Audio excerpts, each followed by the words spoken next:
What's going on, guys? Welcome to the Titans Time podcast. I'm your host, Tanner Staggs. Joining me, as always, my co-host, Tyler Staggs. We've got a guest on the show with us today, Preston Penn. Preston, thanks for coming on, man. We really appreciate it. Glad to have you on the show. Glad to do it, guys. How's it going? It's going good. Going good as long as our Wi-Fi will keep working. Absolutely. Yeah, it's been working from home really makes it a challenge. I mean, we depend on that more than ever now. It's crazy.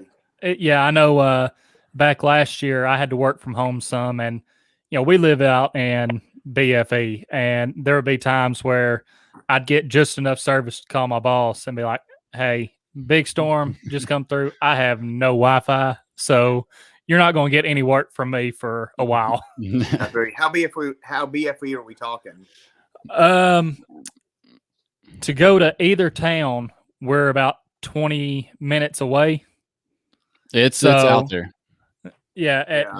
We pretty much have one internet supplier that we can use, and that's about it. Yeah, that's out there. Yeah, for sure. That's like hot bowling. I like Portland, or that's worse than Portland. That's like Lafayette kind of bad.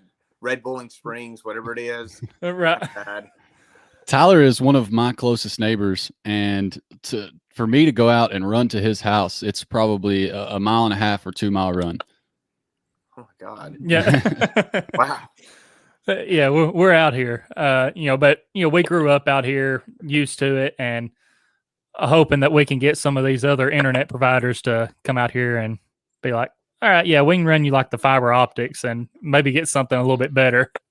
For sure. Yeah, y'all gotta be able to have that for sure. I mean, for work, for this, for everything. I mean, imagine streaming a game or something and it just goes out. How pissed would we be? I mean, I would be pissed. I mean, several times that has happened, and more times than not, it's when I'm having a really good game. So always. I wanted to tell you congratulations on the move out to Murfreesboro. I was excited for you to see that. I really liked it out in that area. Whenever I was going to MTSU, I really enjoyed Murfreesboro. So yeah, it's nice. It's just weird having to go like 18 minutes to the post office and it's close to me. And it's like there's a lot of stuff that's near me, but it's just I'm used to the gym being 1.5 minutes for me, the post office being 1 minute for me. Now my new gym that I found today, it's Olympus, no shout outs, is like 12 minutes away, which isn't terrible, but you hit like 57 lights in between. I couldn't imagine things being that close. It's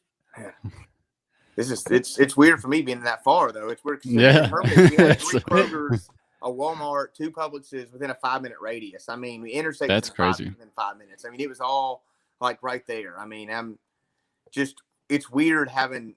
I mean, it's not like this is middle of nowhere, but it's developed way more than it was 20 years ago. But God, it's still it's an adjustment not being this close to downtown. Right. Yeah.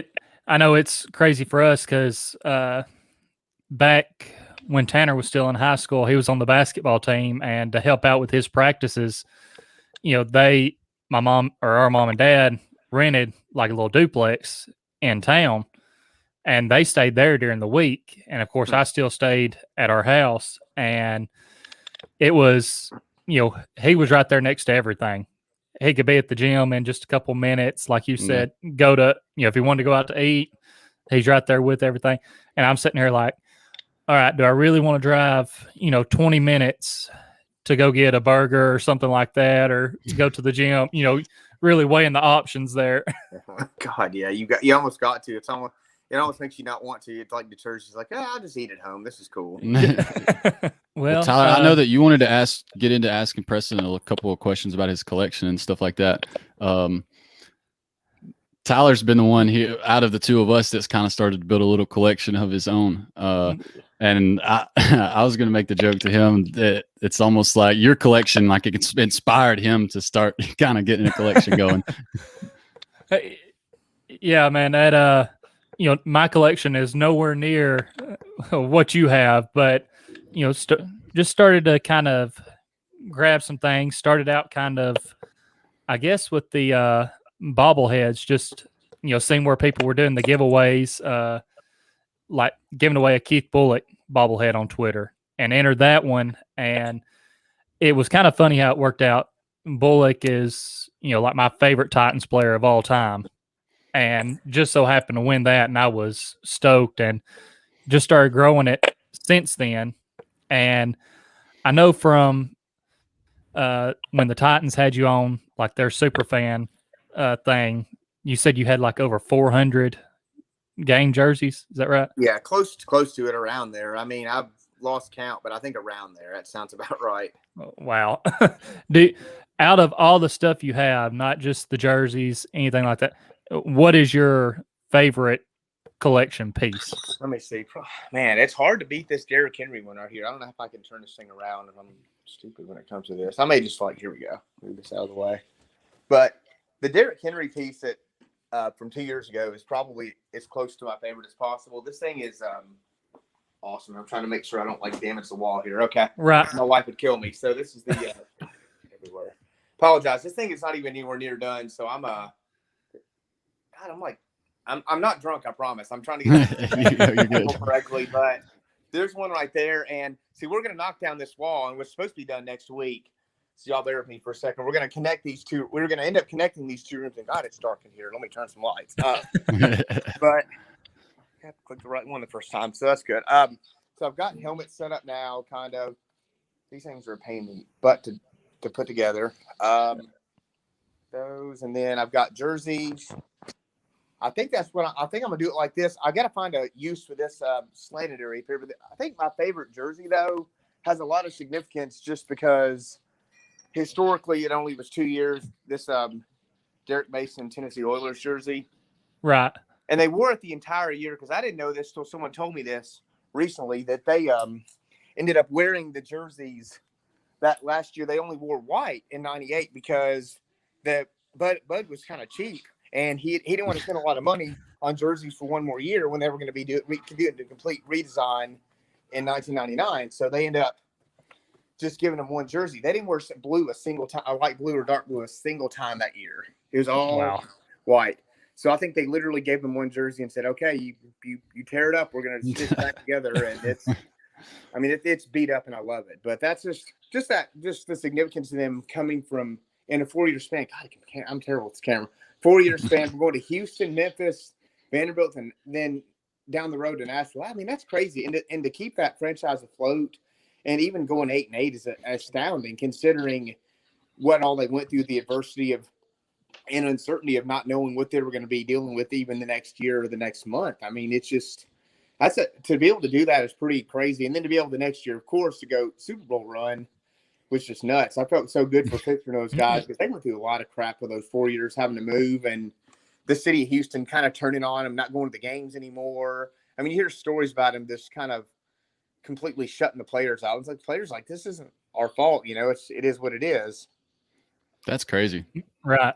And, like you said, just going through all that and then having the Super Bowl run in 99, because no one's thinking at that point with how much they've moved around, everything else, that they're going to, go on that run, make it to the Super Bowl.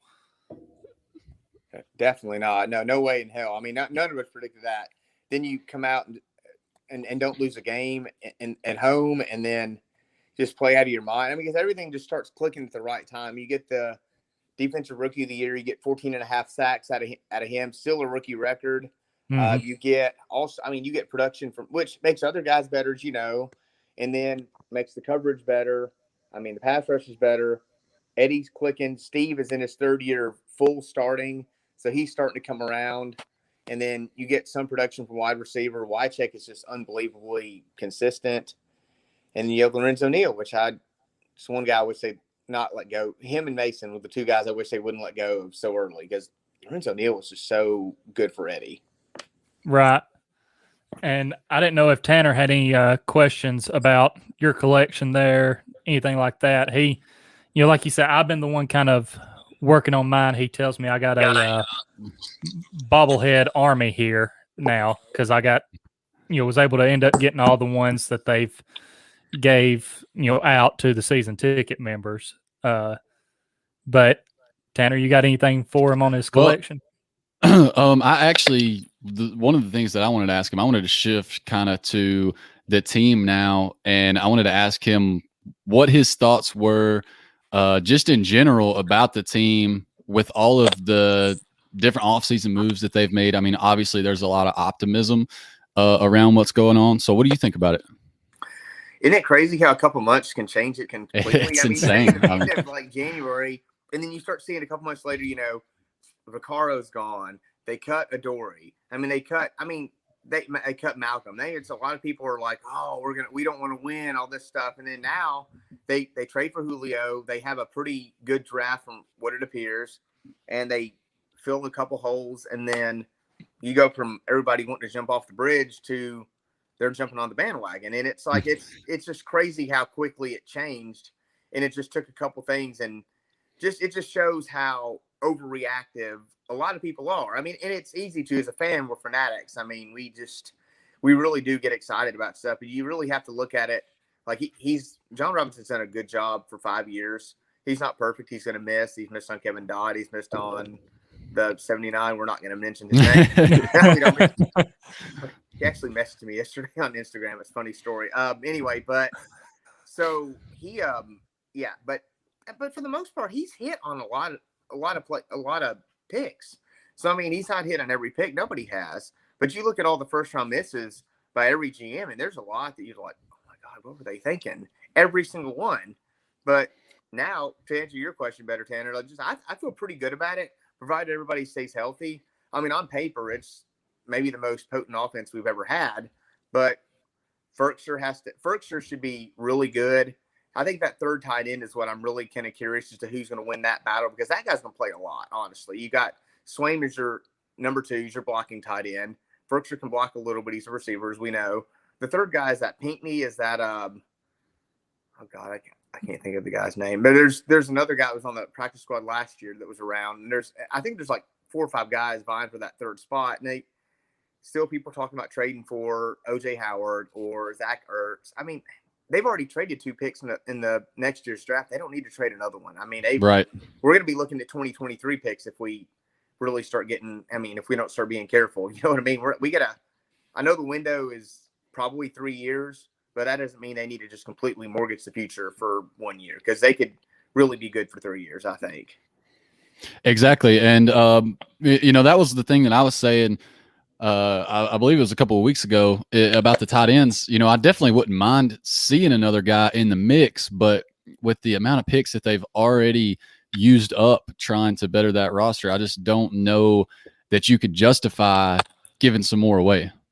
No, and I mean, we may even have that third guy on the roster. We don't know, because at one point Ferkser was an unknown. I mean, he exactly is now the one. So I mean, you just don't know that Pinckney was a good college tight end. I mean, he's more athletic than Ferkser. Probably he may not have as good a hands, but they liked him enough to sign him and try to develop him in the offseason. And I mean, who knows? It could be somebody that we have no idea. The guy from Alabama, the tight end, I don't remember his name, but I know people were talking about him as a guy that could possibly make moves. And I'll admit, I didn't pay attention a lot to the tight ends last year for Alabama, because I'm not thinking, unless they're how well they run blocking for Najee. I mean, that's where I'm looking at them. But I think we could have that third guy on the roster. I mean, and for them to have not made a move, it makes you think maybe they think so too. Yeah. If I'm hearing right. All right. So you said that 79 it messaged you on Instagram.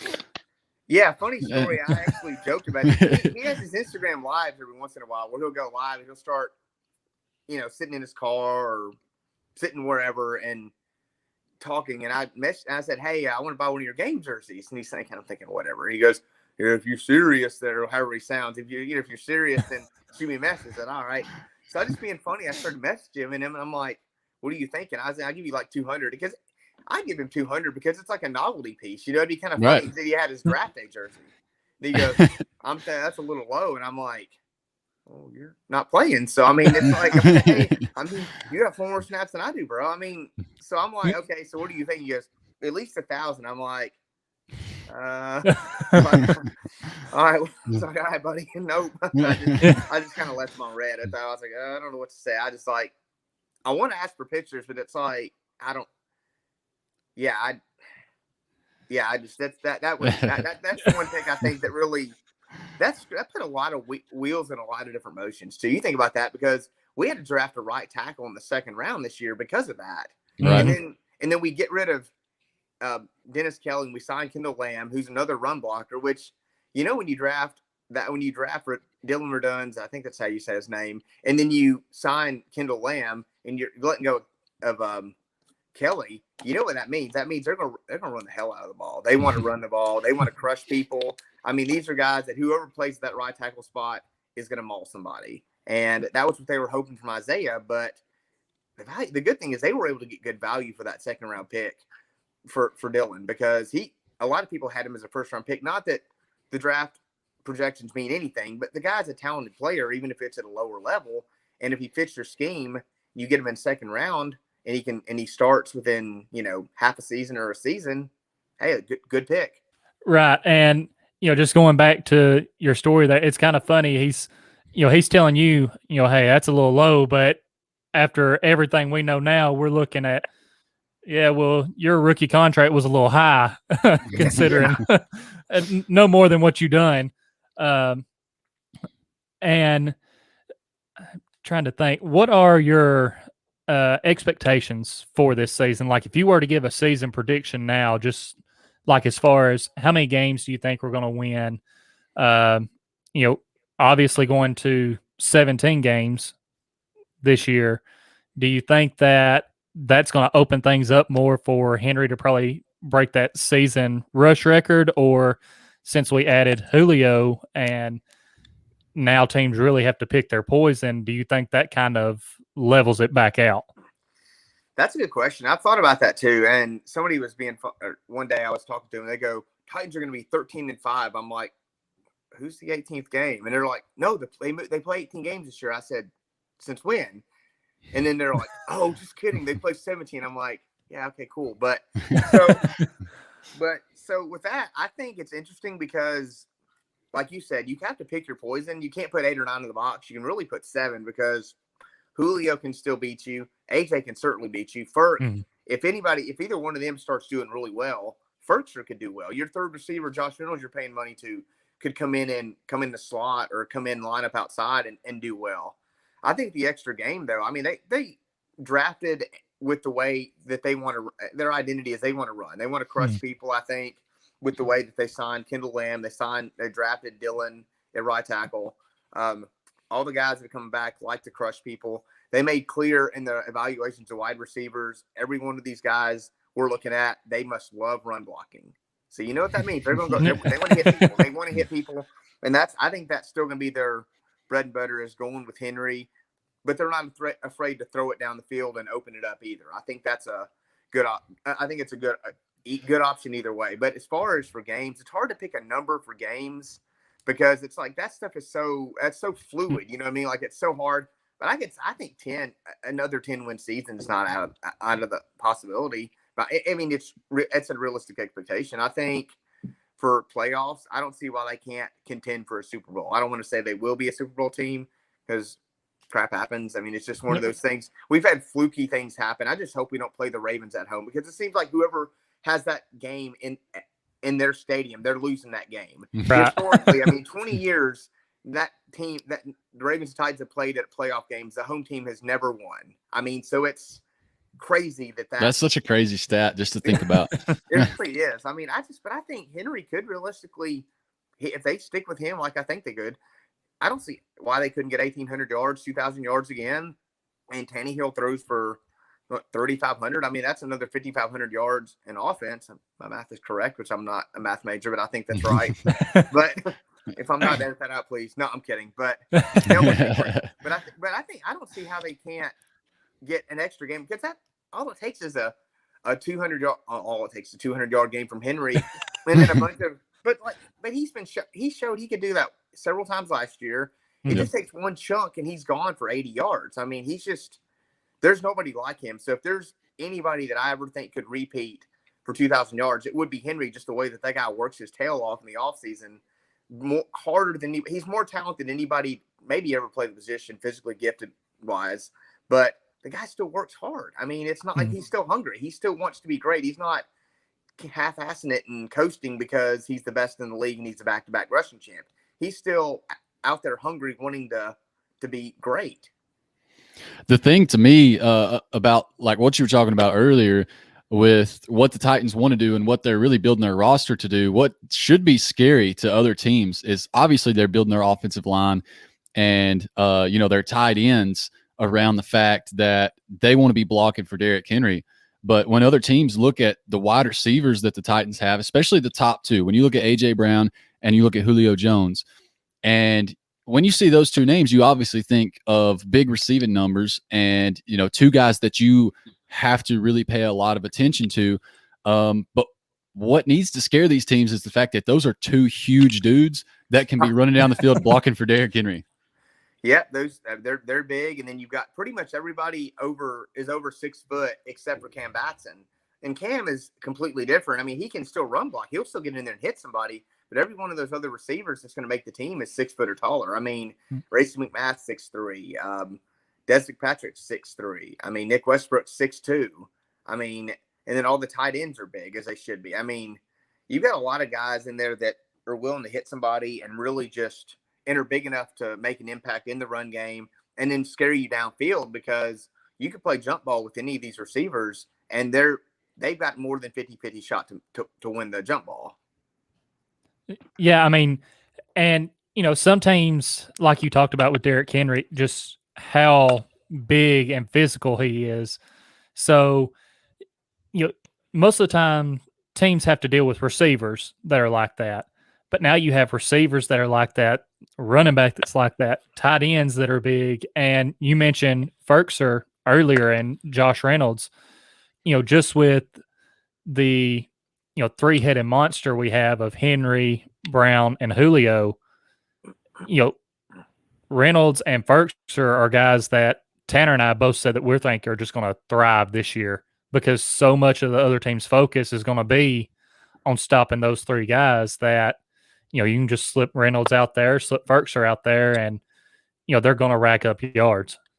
Definitely. They should, for sure. I mean, I think I don't know who it's going to be, but somebody's going to really be the beneficiary of that, like you guys were saying. I mean, it may be even be Cam or Dez or somebody that's going to surprise us. I mean, it's just crazy how stacked the offense is on paper. And I think that they'll do really well as far as once they get adjusted to Todd Downing calling the plays.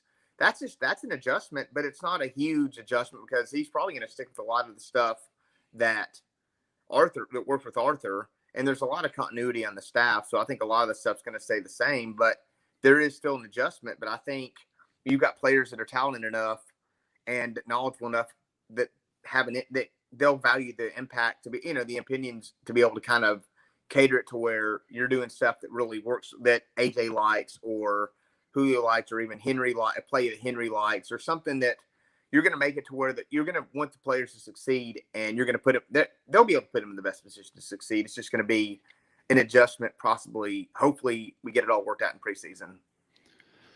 A name that I'd like to throw in as far as a beneficiary is Darrington Evans, because I think that there's so much opportunity for that guy in the offense really to just sneak in and get some reps where he can really make a difference. I like him too, and they worked him out at receiver a little bit too, which was interesting. So that's like, I know that he's going to be running back most of the time, but you have that guy that you bring that other running back in on 3rd and long, you could line him up out wide and maybe do a screen pass to him or have him be a decoy or something, even do like motion. And I'm doing motion like my hands, like I'm teaching. But just, you would have someone like that. And then you've got good depth with McNichols is good. Brian Hill's a great special teams player and can play. I mean, you've got a lot of depth. You've got a lot of running backs that can do well, and they did well last year with that. They put in Evans. He did well when he played. McNichols played well when he played. Deontay Foreman played well when he played. I mean, you had guys. I mean, it's almost like whoever you put in there did well behind that line, with or without Taylor in there, which is crazy because they kept the continuity somehow, and that was the guy that was everybody hated 2 years ago. Keith Carter did an outstanding job just keeping it going and just really making him a possible coordinator name in a year or two, the way that he's really kept that line going. That's a lot of work to go through 3 tackles. I mean, at 1.2 in a week, because you had Sombrello that got hurt, and then you had Kesenberry that came in. It's off the practice squad, hadn't hardly played in years, and he looked good. I mean, for what and better than what we would expected. Right. And he looked prepared, I guess, is what I would say. The best thing is he looked prepared, and they didn't miss much of a beat. But so I can't wait to see what happens when Taylor gets out there and see how even better they're going to be with all that depth now. And another guy there on the offensive line that, in my opinion, came in and just blew expectations out of the water was Aaron Brewer. I think he did a great job coming in and filling those roles. Definitely. He did well. Nate Davis did well. I mean, you put pretty much everybody played well. I mean, Jamil Douglas even did well. I mean, because he could line up anywhere, and he's with Buffalo now, I think. But he did well as kind of a swing guy that could come in and play wherever. And Brewer's kind of the same way. He could play guard or center, and you need guys like that that can come in and kind of fill in if you need a left guard. If Saffel gets hurt, you can put him in there, or Ben Jones gets hurt. You don't have to necessarily slide anybody else over. You just put Brewer in, you can go. Yeah, and it's still crazy to think, looking back at how last year went with the line. Like you said, getting down to the third tackle and just having guys in and out like crazy. And our offense was still, as potent as it was. But I want to switch from offense to defense because we know last year was just, don't even really want to talk about it. It was so bad. But, you have them revamping the defense this year. And I want to get your thoughts on, the defense coming into this year, all the moves that they've made. And, of course, I know there was a lot of split reaction on drafting Farley in the first round. Yeah, there really was. But with that talent, though, I mean, those physical gifts being that big and that fast, and I mean, they're not drafting him after what happened with 79. They're not drafting him not being 100% that he's going to be, one, able to play, and two, and healthy to where he's not going to have some setback where he gets hurt for a year. He's good to go. I mean, whether it's training camp or regular season, they believe they did their due diligence, I think, after having an issue last year. But I think Jack Rabbit's going to be good. I mean, that's going to be a good veteran for that young secondary. I mean, it's funny. We look back, and I wish we kept Logan Ryan. It's like you rarely cut the wrong guy like that, but I think they cut the wrong guy there. But, I mean, I think a lot of people, who would have known? I mean, right. Butler had a good year last year. And nobody would have known that Dory was going to get hurt, and it just was going to linger on, and everything else that went on with that. There's a lot more stuff that I don't think we know, but they completely rehauled that, like you said. I mean, and Amani Hooker made that a lot easier. I mean, with Vaccaro, because he came in and played really well, and you think, well, we got Amani for 2 more years on the cheap. We can save a lot of money without having Vaccaro. But then you go out and sign a couple other guys, and it's just like, even though Kevin Johnson retired, that's we really need. I mean, I don't think that's not a big. He was going to be like a nickel guy, but you've got Fulton, who's going to also. I don't know what you do with. I mean, you've got talent. I don't know where you play everybody, but I think it's going to be interesting to see how they use all those pieces. And Fulton would be a nice nickel piece, possibly. I mean, I thought Fulton's more of an outside guy, but if Jack Rabbit's outside and Farley's outside, I mean, you got to have somebody as a nickel piece, and it may be another safe. It may be Molden. I really like Molden. I think they've got me too. Drafting and the free agent signings. They can't possibly get less this year. I mean, let's be honest. I mean, Gostkowski was hurt and hadn't played in a year. Came off hip surgery. Didn't have any. Skipping the stuff seems real fast, but coming back. But that he had basically no rapport with the holder or anything or snapper, and he had to go through 3 snappers that season. I mean, for him to do what he did after the first game was remarkable. I mean, he had a great year after that first game, but because that was such a nightmare, thought, oh God, what did we do? And me being a Memphis guy, I thought, man, I went to war for this dude, and I'm thinking this dude's like, God, he missed like 3 kicks and a field goal. I was like, I'm about to throw him off the river myself. I mean, Twitter don't ban me. Kidding. No, but no, but for real, like with that, and then you had Vic Beasley and Clowney didn't do anything, and I mean, they can't possibly do worse. I think they're gonna do a lot better. We're due a good year for free agent hits. I mean, we didn't have any last year, really. Yeah, I mean, you can't really get much worse than your fan base pretty much knowing if it was like 3rd and 20 or less, the offense was going to get the first down. Mm-hmm. And even if they didn't get it, if they got close, they knew that they could go for it on 4th down, and our corners were going to be playing 11 yards off the ball and just get it to a guy right quick. Yeah, they weren't scared, that's for sure. I mean, I was even nervous. I was like, at 4th and 8, okay, oh crap, they're not punting, crap. Yeah. Like, yes, they're punting. Yes, we get the ball back, and then it's like 4th and 8 they're going for. It's like, oh no, here we go. And then first down to such a God darn it again. Yeah. I mean, it's like when Indy went for like fourth downs on one drive, and I thought, man, they don't fear us at all. I mean, but why? No offense, why would they at that point? You know? Exactly. Right. I would just say I was 100% behind the Caleb Farley pick. I mean, for me, I have extremely high hopes for that guy, and probably I'm probably a little too high on him if I'm just being completely honest. Just because of his athleticism, his size, his speed. I think honestly he is going to be one of the best cornerbacks that the Titans have had really in the past, 10, 15 years, which that's about as long as I've been watching football. I'm not, I'm still pretty young, but to me, he's going to be, I just think he's going to be great. I hope so too. I mean, injury pending. I mean, he's going to be fully healthy. They wouldn't I don't think they would have drafted him if he wasn't. Oh yeah, I would think healthy. So. I mean, I'm sure they had every doctor possible in that building checking him out, every single possible scenario to make sure. So, I mean, I'm with you. I think he's going to be really good. If he does stay healthy, and he could learn a lot from Jackrabbit, because I mean, there's a couple of veterans, and then they've got a good secondary coaches. I mean, he's got a lot of resources that he could really tap into to learn. I think he's very physically gifted. I mean, he's maybe the most physically gifted one they've had. I mean, they've had some really good athletes.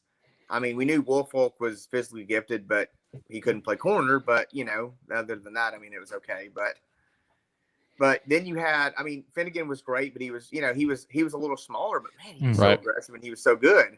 McCourty, people kept sleeping on McCourty, but he kept coming out there and playing well.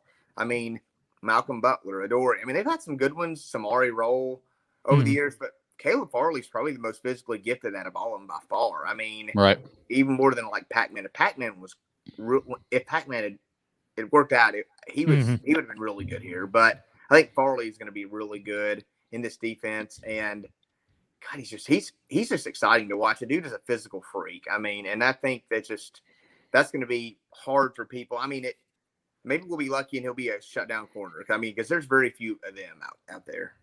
Right. Yeah, that's what I hope for from him. And, even if he's not, just the shutdown corner, as long as he's, like you said, I'm pretty sure the Titans done everything that they need to do to make sure that he was going to get back fully healthy. But even just the mindset that he brings in to it, gets drafted and he's like, hey, how quick can I get the playbook?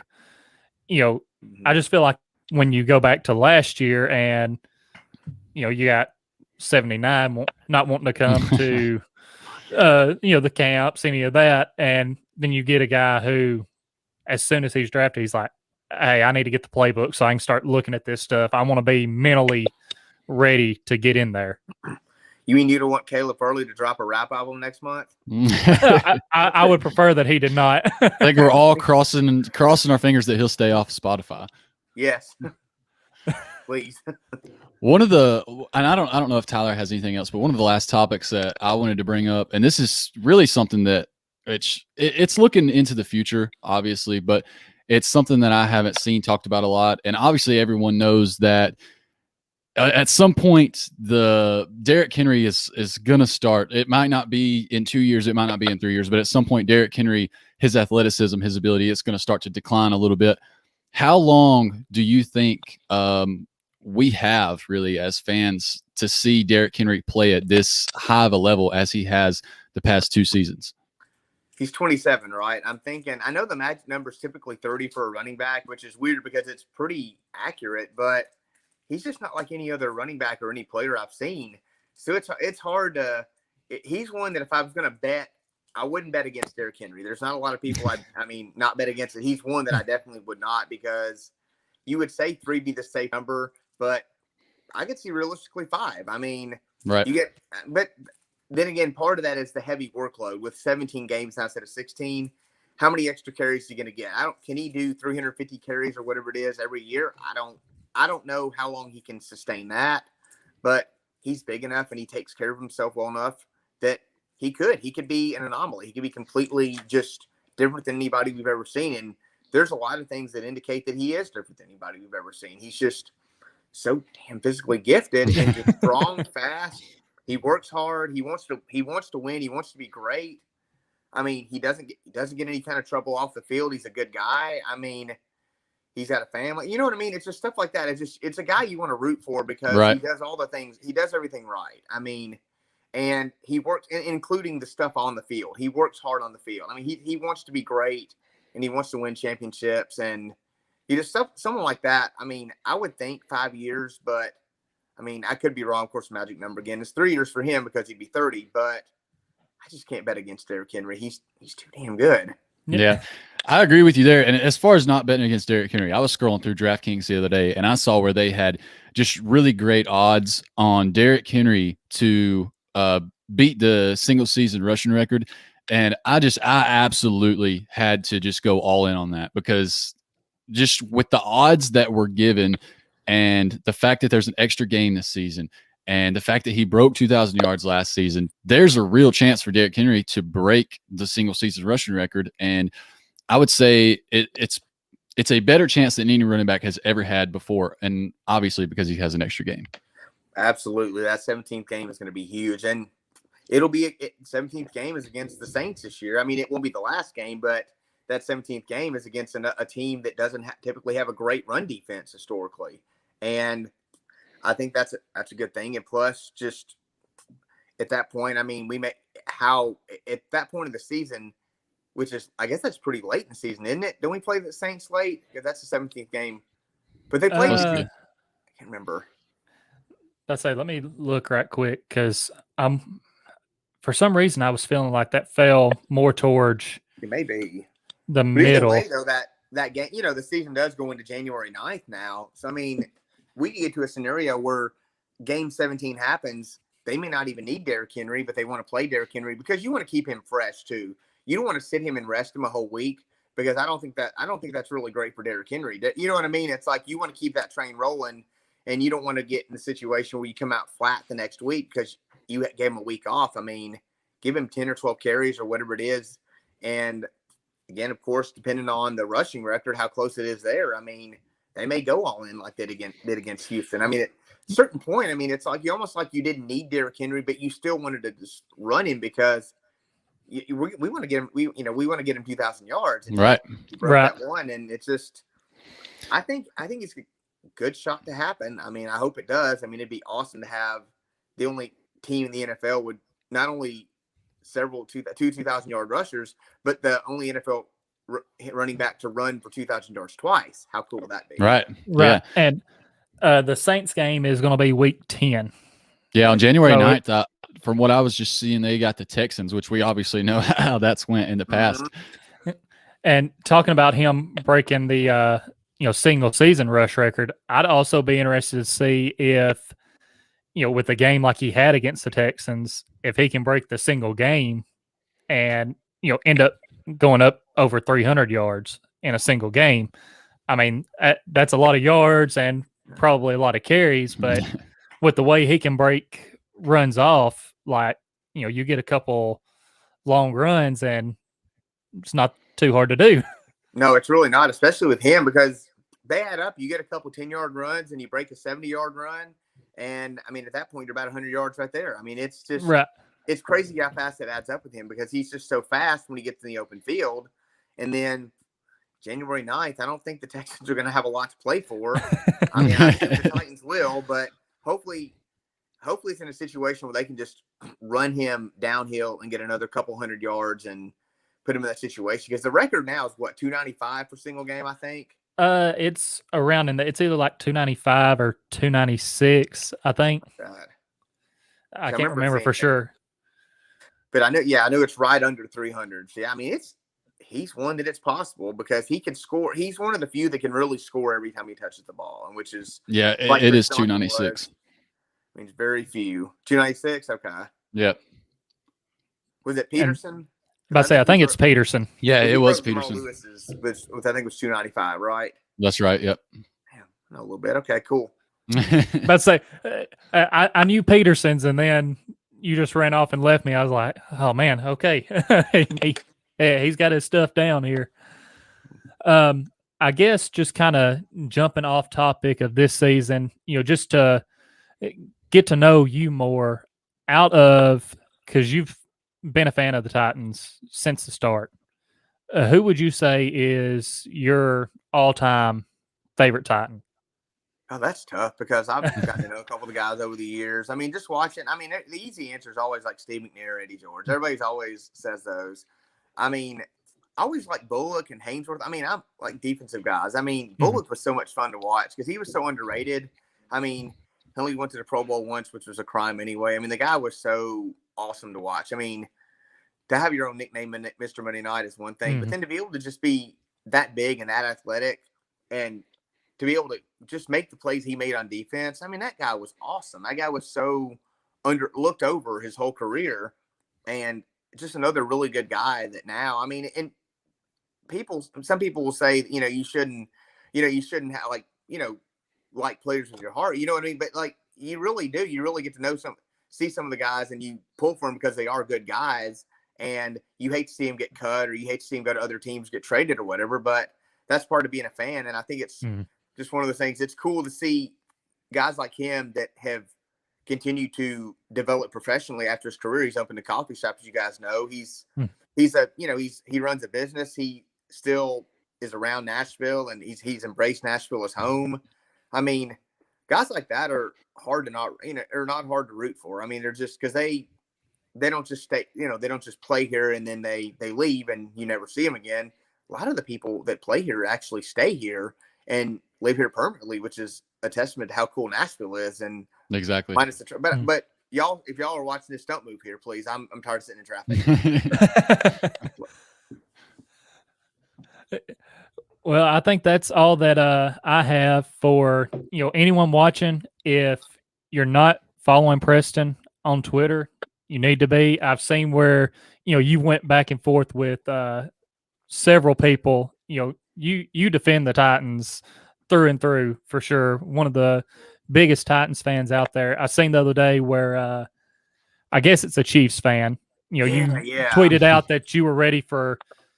The NBA is cool and all, but you're ready for the season to be back in the stands watching the Titans. He's like, yeah, they're going to let all 20 of the Titans fans in. And, you just, of course, ripped him a new one. And I'm like, for one, his comment, it's like, dude, y'all have gotten lucky and just happened to get the momentum against us.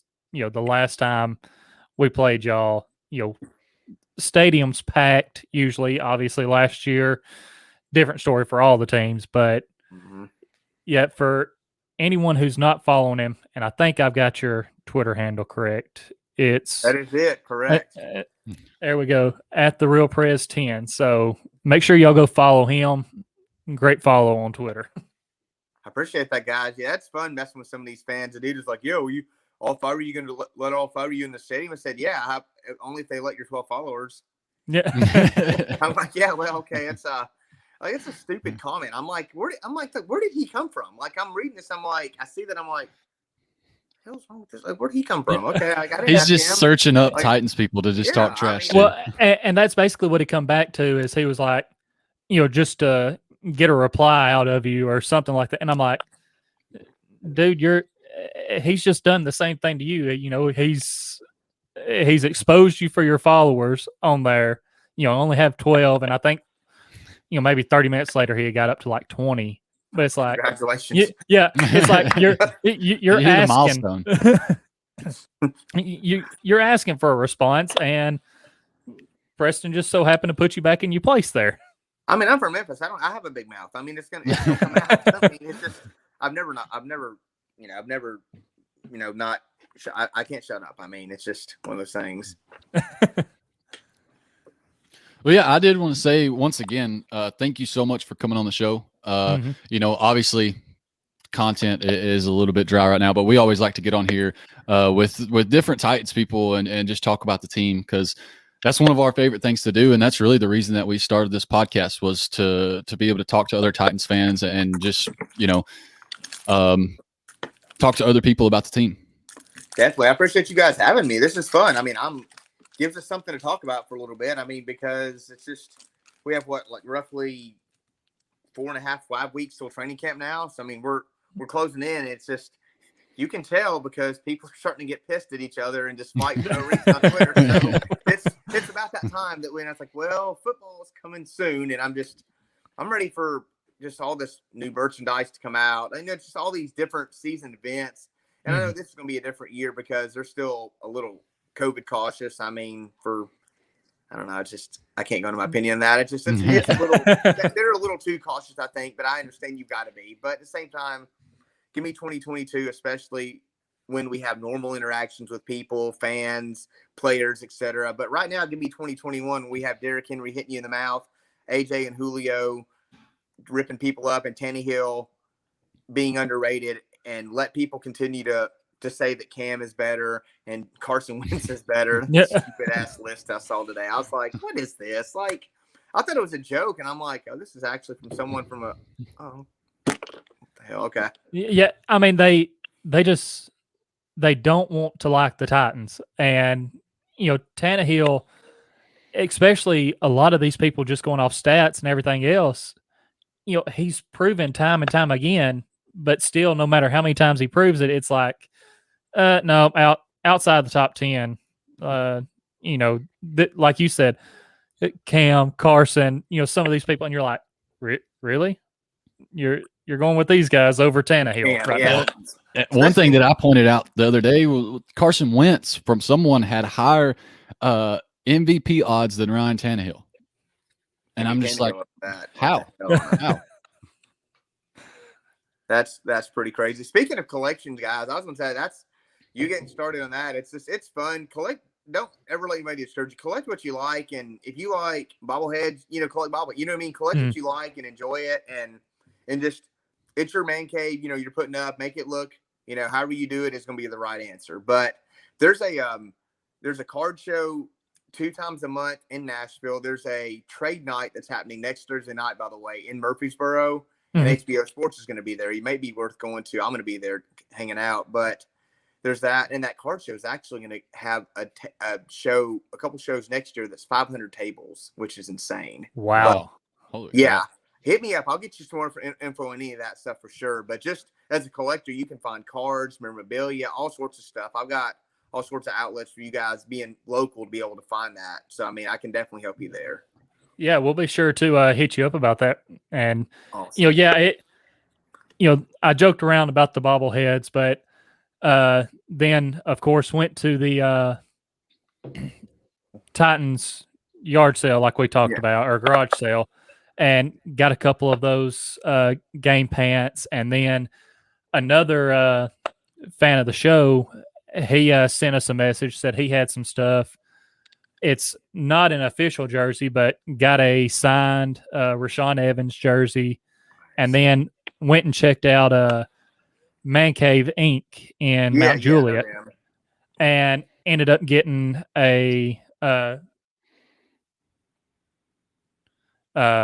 this past weekend. So that's kind of like my new baby that I bought.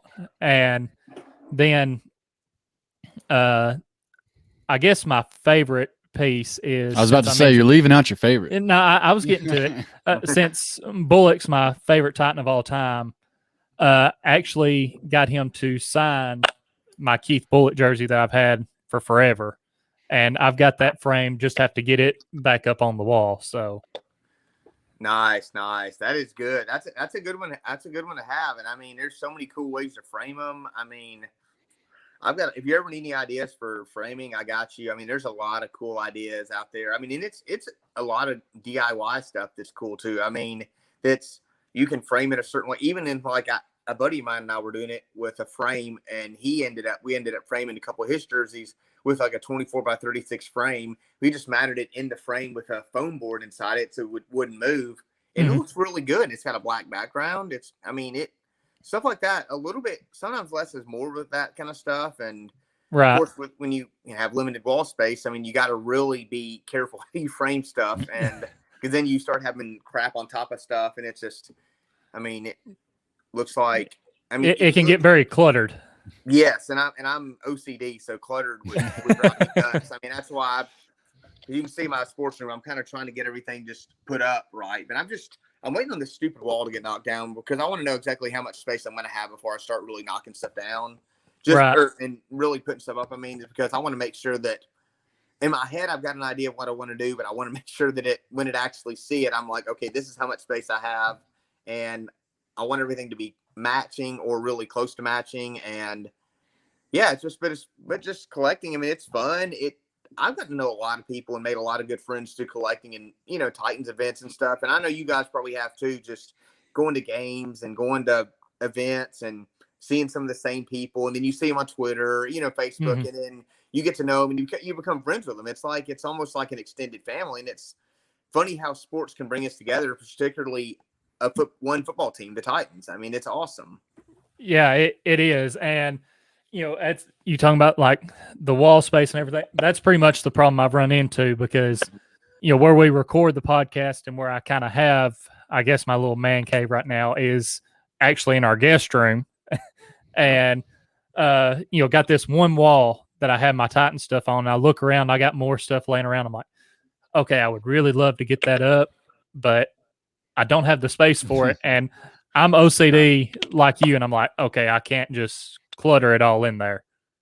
Definitely not. No, you got to do it. There's got to be a method to the madness. It's got to look good. And I think framing the Bullock's definitely the right decision. And I mean, he's a good guy. I mean, there's some of these guys are so accessible. I mean, when I was a kid, even just seeing some of these guys, it's amazing. You see how nice they are because they're people. And I talk and you get, you do this around, you get around enough athletes and people in general. I mean, they're just people. I mean, there's no like hero worship or anything like that. I mean, it's like I've gotten to be even friends with a couple of them because most of the time I don't even talk to them about football. It's mostly pretty much food and life and everything else. Right. And then because I don't want people bugging me about my job. Be like, so Preston, a couple years ago, how many cases did you prove today? I'm like, I don't want to talk about. I mean, it's not interesting. It's like I get that it's their job, but it's like, you know what I mean? It's like they get that from so many people. Right. It's like you got to have an escape from it. I mean, it's just, and I get that. I mean, people like to be talked to like people, regardless of whether they make what we make or what they make. You know what I mean? It's at the end of the day, we're all people. Well, most of us, I guess. Except talking about Jags fans. Yes, him too. Yeah, that's all the same category. Well, I think that's all I got. Yeah, me too. It's been good just getting off the topic and talking about different things with you, getting to know you a little bit better. Like we've been following you for a while on Twitter, and like Tanner said, just getting the chance to talk to other Titans fans and get to know them, and even just get other perspectives on the team and everything else. It's just something that we enjoy doing. And like you were talking about, gives you a chance to see more of these people and interact with them and build those friendships with them. And, it can become like an extended family. Definitely. Yeah, it's just always fun. I mean, it's just fun. Like you said, getting to know other people and the fan base and just learning about stuff other than just who's your favorite player. I want to know what kind of food you like, what kind of restaurant you like, why you don't like chain restaurants, which is good because chain restaurants are the devil. I mean, just especially when you got so many good places here. We could spend a whole nother hour on that, guys. I mean, But man, I appreciate you guys having me on. This is fun. I mean, it's just fun to get away and just talk football and life and BS for a little bit. And it's just definitely, when y'all go to a game, hit me up and let's link up for sure. Oh yeah, we will, man. Yeah, for sure. We need to have you on the show again sometime. I'm sure we'll set that up sometime during the season or something like that. Definitely. I'm glad to do it, man. I appreciate it, guys. Absolutely. I got a big plate of food in here I'm about to go smack down on. So I'll see you guys later. All right, man. Y'all be good. Appreciate it, guys. See ya. See ya. Well, you want to tell everyone where they can find us on social media? I know we got it at the bottom there. Yeah, you can find us on Twitter. It's Titans_time, Facebook, Titans Time, and Instagram, Titans Time Podcast. Make sure that you're with us on social media and everything like that. It really helps us out, and we like to have the interaction, obviously, as we've just talked about here in the show. And guys, if you haven't already, make sure you go down, subscribe. If you're listening on the audio version of the podcast, subscribe there, leave us a 5-star rating. Coming back to YouTube, like the video, share the video, and just leave us your comments, guys. Like we've said many times, we love the interaction and love seeing y'all's comments and anything else y'all might have for us. This has been Titans Time, and as always, tighten up.